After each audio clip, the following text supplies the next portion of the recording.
Hey, Coach Phil here with the Stevens Ducks. Today we're going to take a look at some important and often overlooked exercises when it comes to your athletic performance.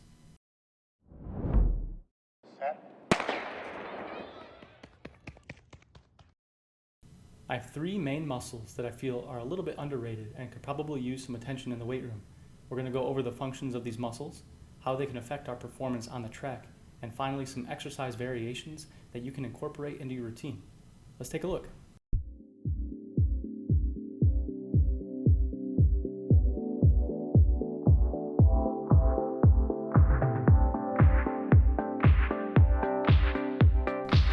First on our list is the soleus muscle. The soleus helps with plantar flexion, or pointing our toes down away from the shin. It also serves to keep our foot and ankle stable during dynamic movements. A strong soleus is critical for sprinters as it promotes ankle stiffness and reduces wasted energy through the foot. The seated calf raise is an accessible exercise that can be performed with dumbbells, kettlebells, bands, or even a partner applying resistance. Elevating the toes on a plate or other surface can help maximize the range of motion, enhancing the benefits of this movement. Performing this exercise from a seated position instead of standing helps to isolate the soleus instead of other calf muscles. Focus on full plantar flexion and a controlled descent before starting the next rep. Next on the list is the weighted sled push. Performing a weighted sled push is an excellent dynamic movement to support stiff ankles and a strong lower leg. Be sure to keep your heels elevated throughout this movement. Depending on your training goals, we can add more weight for a higher resistance or limit the weight with faster speed for some more specific applications. And finally, for the soleus, we have the pogo hop. Adding in plyometric movements can have a direct impact on your ability to apply this muscular strength to your event. Utilize pogo hops with stiff ankles, minimal contribution from your larger muscle groups, and in a way that promotes explosiveness. All plyometric movements should be performed without fatigue and near the beginning of any training routine. Our next muscle on the list is the glute medius.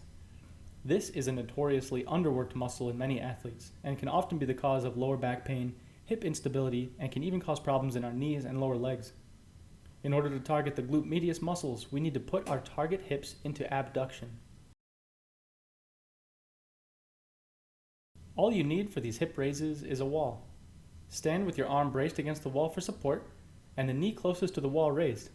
We will allow our hip to kick out and away from the wall like so. Then we drive our hips and squeeze into the wall, staying tall and pushing the ground away from our planted leg. You should feel the outside hip of your planted leg working here. We can progress those hip raises with some more resistance. Including a yoga ball adds more of a challenge for this muscle and allows us to move more dynamically. Remember, we are often trying to apply these movements in a way that's as specific as possible.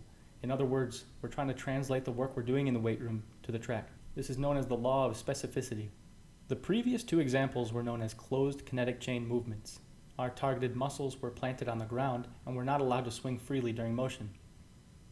These lying abductions still target the glute medius, but we've removed the stability and balance component associated with a closed kinetic chain movement.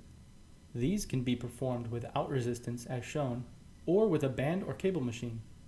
Lie on your side, keeping your legs straight, aim to raise your heel toward the ceiling. Squeeze until you feel that outer hip working, then gently lower back down before the next rep. Our final muscle group for today are the hip flexors. The hip flexors are comprised of 5 main muscles that help with hip flexion, or driving our knee into this upright position. These muscles are also important for externally rotating the hip. The hip flexors play a major role in stability, posture, and sprinting. It's pretty difficult to determine if your hips are chronically tight or simply underworked. If you aren't performing any of the exercises that we're demonstrating today, I would highly encourage you add something into your routine that targets the hip flexors. First is the banded knee drive. If we attach a light resistance band as shown and drive our ankle up into this A position here, we can target those hip flexors in a pretty specific way. This exercise can be used as a strength building movement with some heavier weights and a focus on control, or we can lower the resistance and target speed and power.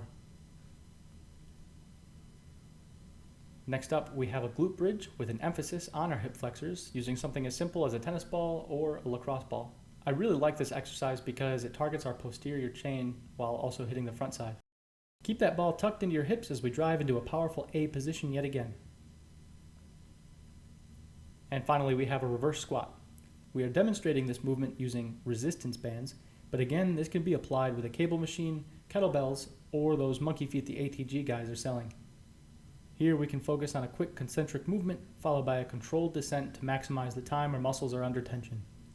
Alright, so today we took a quick look at some exercises and movements that I feel could use some attention in track and field, but really anybody who's looking to improve their athletic performance or speed can incorporate these into their program. We did not cover the ideal progression of these exercises, volume, or how these can be fit into your training program. So before you incorporate any of these movements into your routine, make sure you consult with a coach or strength and conditioning professional.